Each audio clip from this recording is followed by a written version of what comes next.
For the first question, the two primary sources that I would use would be the Appeal of the Cherokee Nation from 1830 and Benjamin Franklin, Observations Concerning the Increase of Mankind from 1751.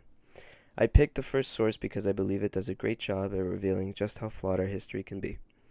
Once one goes over this document, it is clear to see just how in the wrong the United States government was during the time of the Indian Removal Act. As for the other document, I picked it because I believe it makes a great point on how leaders of our country can be capable of problematic ideals. Even one of the most remembered and beloved leaders of our country can apply to that.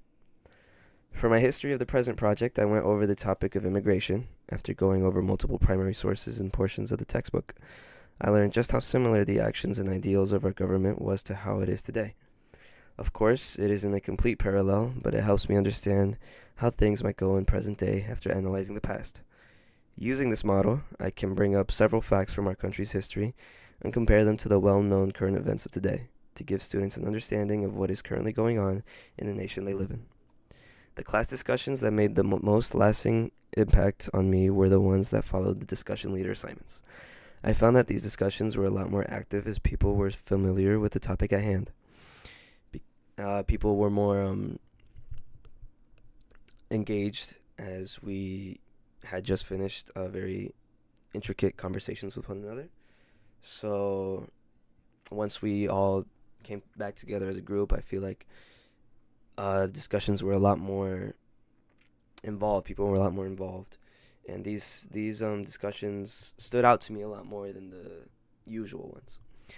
So I would use these discussions as a model by having students discuss a topic with one another, and then have a whole class discussion to have everyone ready to discuss their ideas with the class and not just with one another.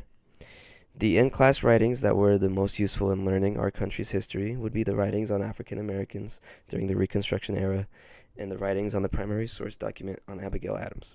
I would use the experience from these writings to show how students can use the struggles of to show students the struggles of minorities throughout our country's history.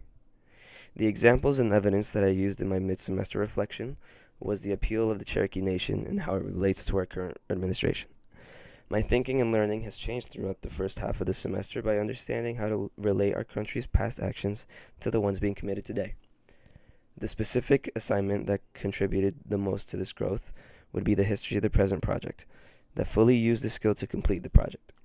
My experience of growth can be used to help others, as I know how it was to not be able to relate history to the present, and I'll be able to aid members of your community to understand the similarities between history and the present.